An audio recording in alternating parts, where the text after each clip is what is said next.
కర్ణాటకలో జరిగిన వాల్మీకి స్కామ్ కర్ణాటక కాంగ్రెస్కే కాదు తెలంగాణ కాంగ్రెస్ కూడా ముచ్చెమటలు పట్టిస్తోంది. కింద మీద పడి ఇక్కడ కాంగ్రెస్ వాళ్ళు రేవంత్ రెడ్డి గారు మీడియాని మేనేజ్ చేస్తూ విషయాలు బయటికి రాకుండా ఆపుతా ఉన్నారు.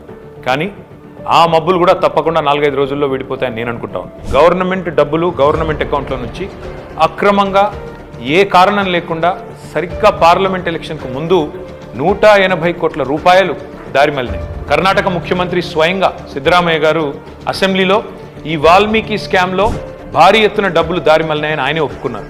అందులో హైదరాబాద్లోని 9 బ్యాంక్ అకౌంట్లకి 45 కోట్ల రూపాయలు ట్రాన్స్ఫర్ చేశారు. దీని మీద ఎంక్వైరీ మొదలు కాగానే ఏమైందో ఏమో తెలియదు కానీ వాల్మీకి కార్పొరేషన్ అకౌంట్ సూపరింటెండెంట్ ఆఖరికి ఆత్మహత్య చేసుకున్నాడు.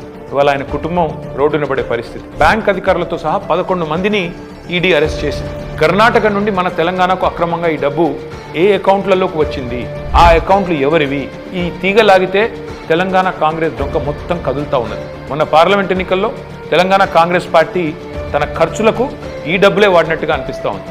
4.5 కోట్ల రూపాయలు నేరుగా V6 బిజినెస్ అనే కంపెనీకి ట్రాన్స్ఫర్ అయినట్టుగా ఆధారాలు ఉన్నాయి.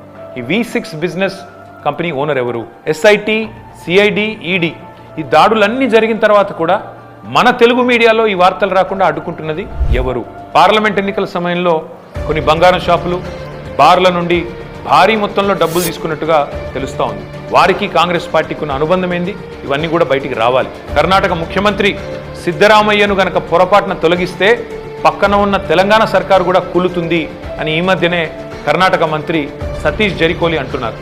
మరి కర్ణాటక కాంగ్రెస్తో తెలంగాణ కాంగ్రెస్కు అంతలాగా పెనవేసుకున్న ఈ అనుబంధం ఈ వాల్మీకి స్కామేనా? ఈ వాల్మీకి స్కామ్లో భారీ మొత్తంలో వాటా తెలంగాణ కాంగ్రెస్ నాయకులకు కూడా చేరిందని ఆధారాలు దొరికినా ఈడీ ఎందుకు మౌనంగా ఉంటుంది? అసలు తెలంగాణ కాంగ్రెస్ నాయకుల మీద దర్యాప్తు జరగకుండా రక్షిస్తున్నది ఎవరు?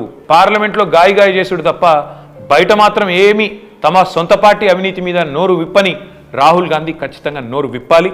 ఈ వాల్మీకి కార్పొరేషన్ గుట్టు విప్పాలని చెప్పి నేను డిమాండ్ చేస్తా ఉన్నాను.